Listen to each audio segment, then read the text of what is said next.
Hey guys, Justin again on the laptop. This is the best media I can offer you, so as I can make my videos as long as I need to, as my phone, always runs out of room. The only backside is that uh, it's all backwards. So sorry. So when I show you this Love and Mercy little card, unfortunately it's backwards. I wish I knew a way to reverse it. I haven't found a way yet. So please let me know if you know. If there's a way on YouTube or on the computer. I really don't know. Also, if you really want to watch this in the mirror, everything will make more sense. Anyway, let's see. I'm in a new place. Finally, Becca and I moved in together, and this is our place. We've combined everything, and we've got. It doesn't look that great, but we've got all of our DVDs added together. We got. Let's see if I can do this. Star Wars, James Bond, Beatles. There, you can see. There's the Beach Boys rack. Beach Boys Brian Wilson. Very proud of all that. I think that's all. I think here's Pet Sounds on DVD. But everything right here is the Beach Boys collection. So I'm glad to finally have that all together. We also have our records all together. It's kind of hard to see back there. But you see in the green Luna Records box back there, my beautiful Beach Boys collection. Right now, the Capitol, the Capitol Years box set is back there. Listening to, I think Summertime Music is the name of it, or I can't remember what it's called. Side 1, which has a lot of Today, Summer Days and Summer Nights stuff. So anyway, this is loving this place, and hopefully I'll be able to be more accurate at doing more than one video per 3 months or so. But I do know since I've moved, I'll be able to maybe do once a month, hopefully. And I've got some stuff to really show you guys. Today is a two-parter. This part, I'm going to talk about my slight review of Love and Mercy. I saw it over the weekend. Part 2, I've got a nice package from Tim Ream, my friend from Facebook. Another friend has sent me a box full of stuff. And so I asked if it was all right to put it on the air and open it up, and he said it was cool. So yeah, Tim, thank you very much for all that stuff. I'll be going over that in part 2. You guys can switch to that if that's your thing.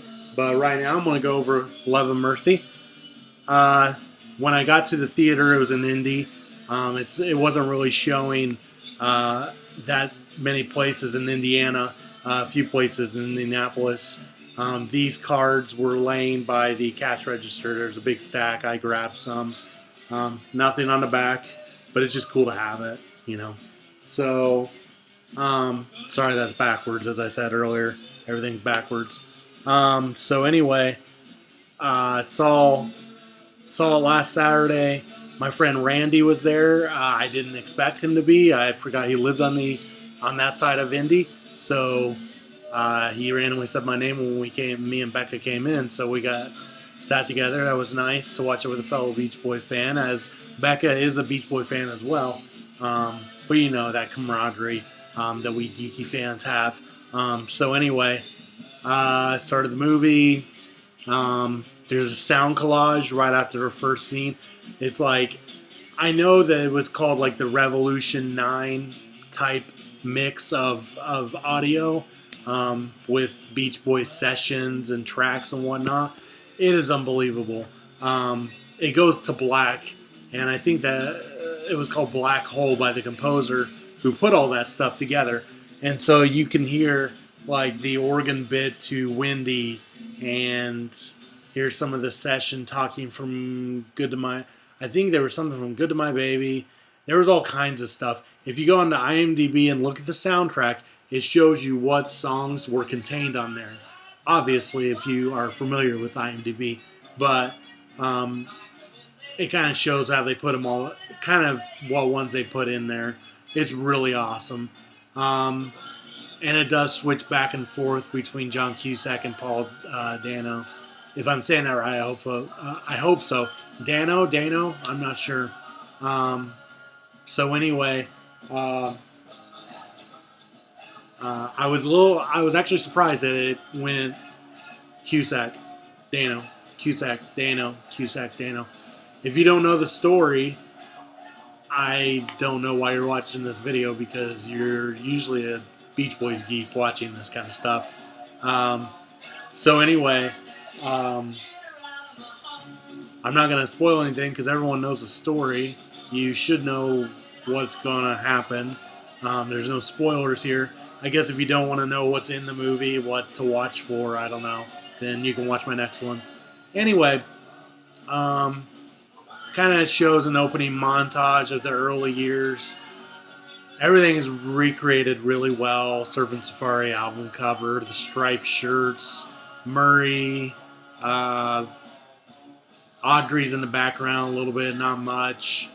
I think the All Summer Long, not the cover, but like a lot of the pictures from that kind of seem like they were on that, like the clothes they were wearing. Anyway, there's that opening montage.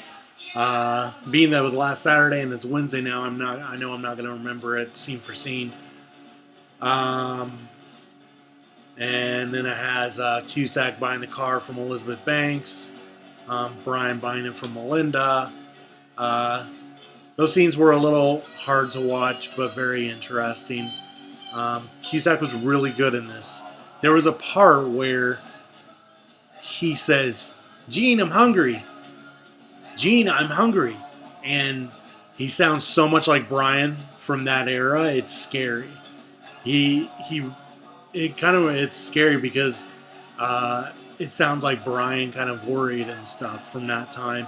And when you see Brian Wilson from the Landy era, whether it be Full House, concert appearances, TV show appearances, interviews, you see a very confident Brian. You don't see anything shattered or shaken. He may be nervous and awkward, but that's Brian Wilson on TV, on the camera. But I mean, he's usually pretty straightforward. And so seeing him like this, it was kind of unique. John Cusack did a great job. I really loved the younger 60s era part, though.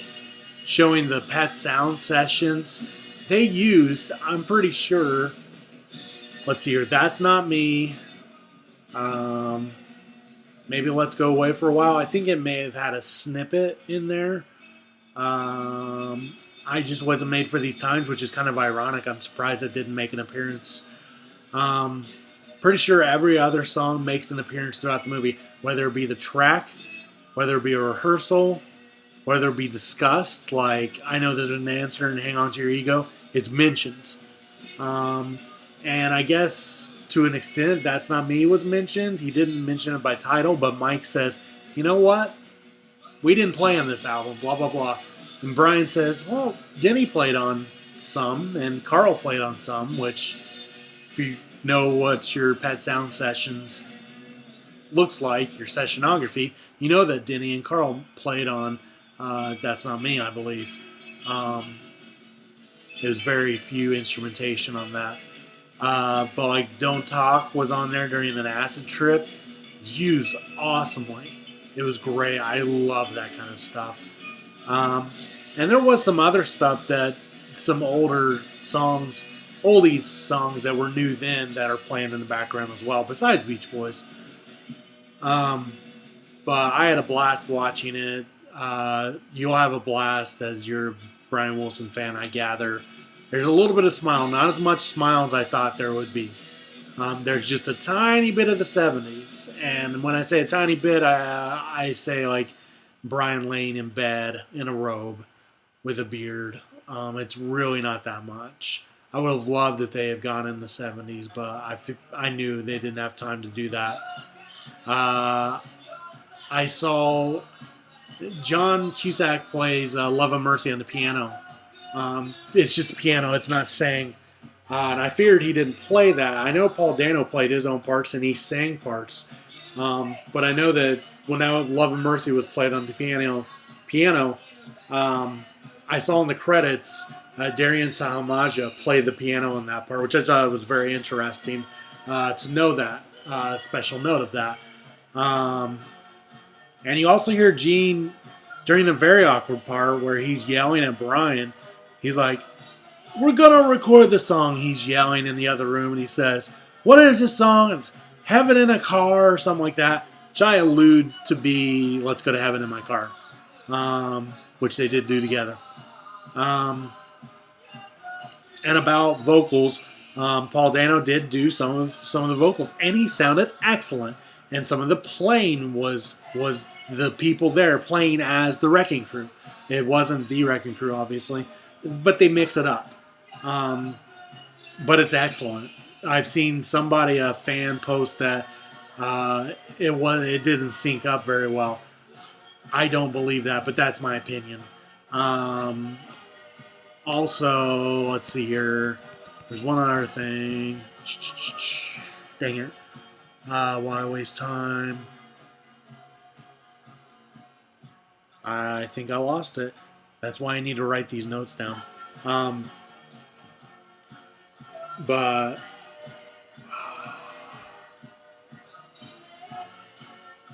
if you're looking for what Paul Dano sings, it shows on.